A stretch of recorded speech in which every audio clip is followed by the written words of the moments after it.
Most men don't fail loudly. They don't crash Ferraris. They don't lose everything overnight. They don't end up homeless on the street screaming at the sky. They fail quietly. They wake up one day, look in the mirror at 30 and realize nothing happened. No plan came together. No dream survived. No version of themselves ever showed up. And no one warned them this is how it would feel. Let me tell you a story. At 18, Jake thought time was infinite. At 22, he thought potential was enough. At 25, he thought he still had plenty of time. At 30, time was gone. He didn't notice the moment it slipped away. There was no alarm, no countdown, just years dissolving into routines. Same job, same habits, same excuses. And that's the trap most men fall into before they even realize they're failing. Because failure doesn't feel like failure at first. It feels comfortable. It feels like I'll start next year. It feels like once things slow down. It feels like after I get this out of the way.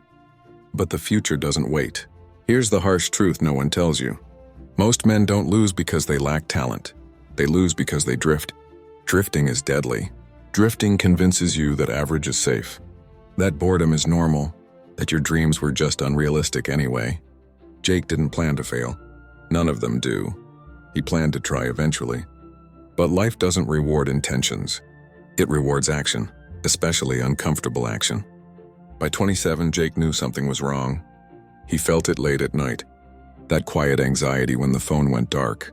That heavy feeling when he saw someone his age doing better. Instead of facing it, he numbed it. Scrolling, gaming, drinking, distractions disguised as relaxation. And that's another truth. Modern comfort is the greatest enemy of male potential. We've built a world where pain is optional, and growth requires pain. So most men choose comfort. They avoid risk. They avoid embarrassment. They avoid responsibility, until responsibility shows up anyway, wearing the face of regret. By 30, the questions change. At 20, you ask, what do I want to do? At 30, you ask, what have I done?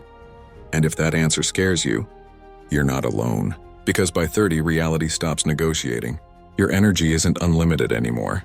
Your excuses sound weaker, and society quietly stops giving you grace. No one says it out loud, but expectations rise. You're supposed to have direction. You're supposed to be reliable. You're supposed to be becoming something. And if you're not, the shame hits harder than failure ever could. Jake felt it at a family gathering. Same questions. So what are you up to these days? So what's next for you? He smiled. He joked. He dodged. Inside, he felt exposed, because deep down he knew the truth. He had traded years of growth for years of comfort, and comfort always charges interest. Here's the part no one wants to hear. The world doesn't care about your unrealized potential. It only rewards what you build. Men fail by 30 because they confuse motion with progress. They stay busy, but never intentional.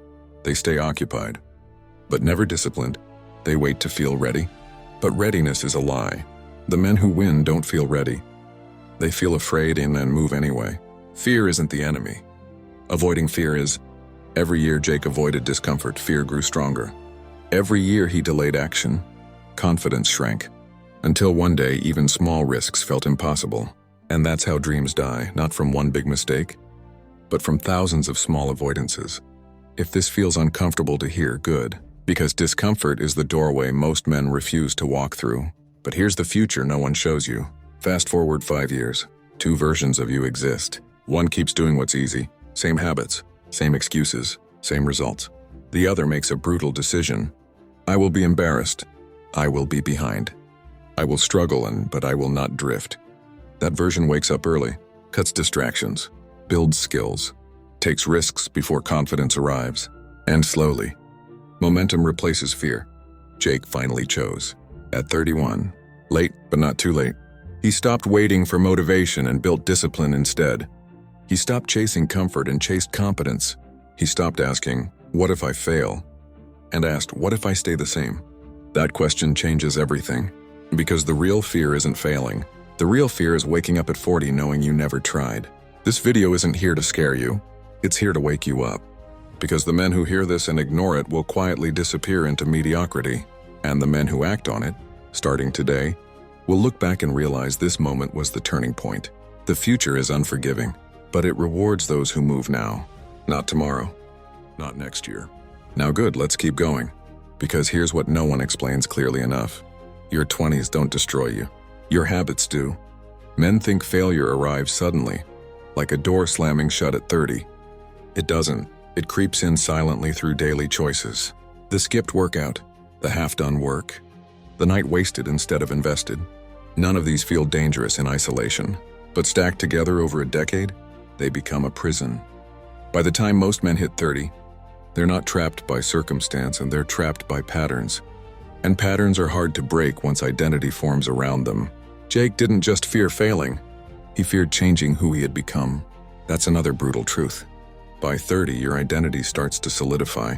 You're no longer just figuring things out. You're known as something. Reliable or flaky, driven or drifting, disciplined or distracted.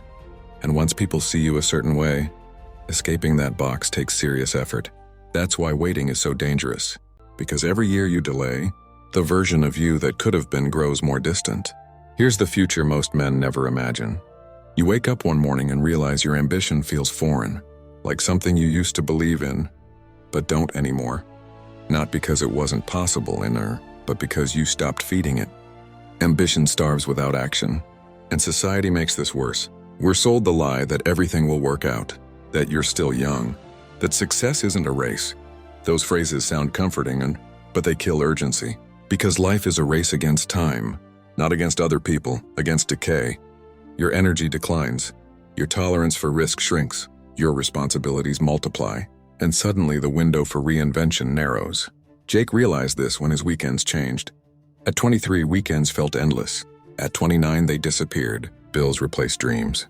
Obligations replaced curiosity. Survival replaced growth. And here's the most dangerous moment in a man's life. When he becomes functional, but unfulfilled. Because at that point, quitting comfort feels irresponsible, even though staying guarantees regret. That's why most men stay stuck.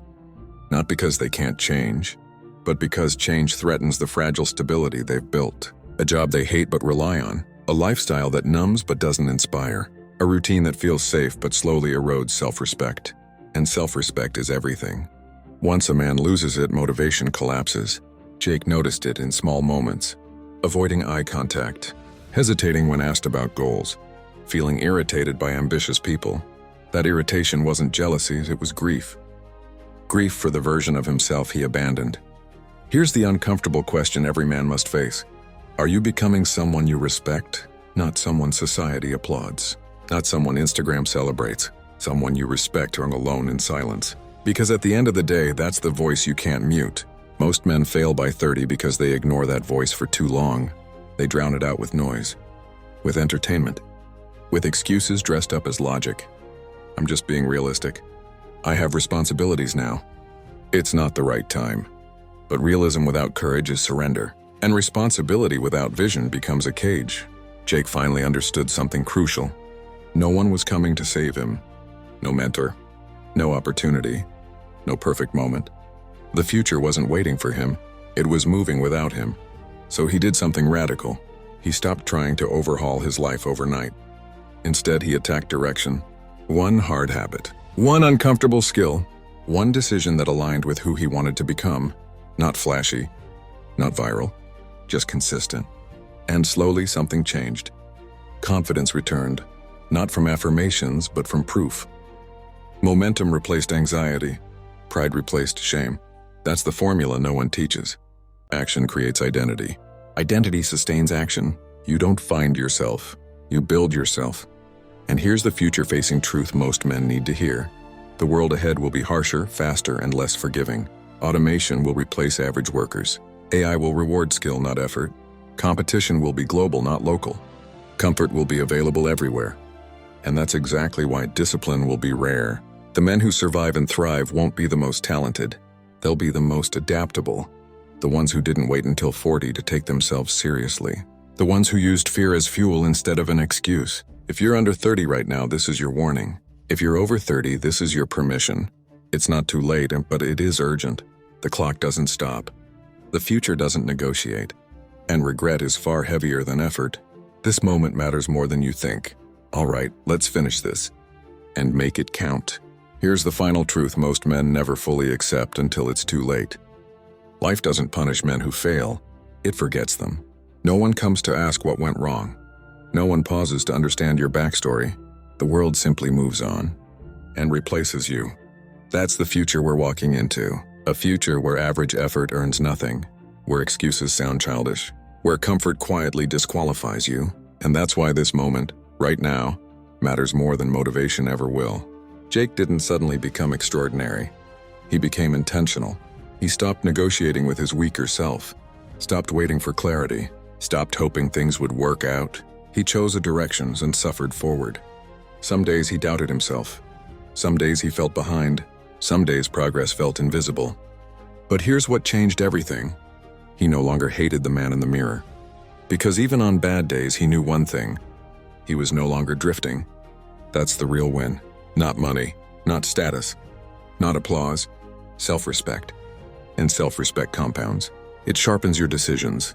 It hardens your discipline. It gives you something comfort never can, identity. Most men fail by 30. Because they never decide who they're willing to suffer to become. They avoid pain now and inherit regret later. But you're here, you're listening, and that means something in you isn't dead yet. So here's your line in the sand. Stop asking, what if I fail? Start asking, what if I waste my life? Because one of those costs effort. The other costs everything. The future doesn't belong to the smartest. It belongs to the ones who move before they feel ready. And years from now, when most men are wondering where time went, you'll know exactly where yours went, into building a man you respect. If this message hit you, if it made you uncomfortable, motivated, or called out, that's not an accident. This channel exists for men who refuse to disappear quietly. So if you're ready to stop drifting, if you're ready to take yourself seriously, if you're ready to build a future that doesn't haunt you, subscribe. Because this is where excuses end and momentum begins.